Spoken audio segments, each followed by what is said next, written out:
была подготовлена почва, что сейчас ведется, именно у нас уничтожается татарский генофонд. То есть отправляется на войну в Украину молодежь,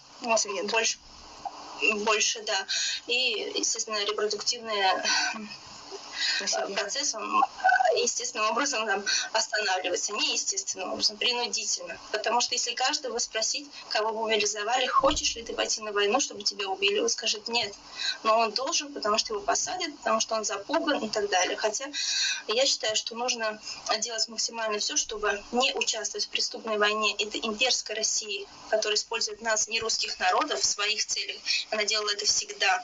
Если кого-то она поработит, то эти же народы тоже будут участвовать в ее последующих войнах. Да? Потому что Россия — это на мясо войны. Идете, на мясо, башкортлар, татарлар, на мясо. Вы сказали о том, что идет Я добавила цвет нации, да?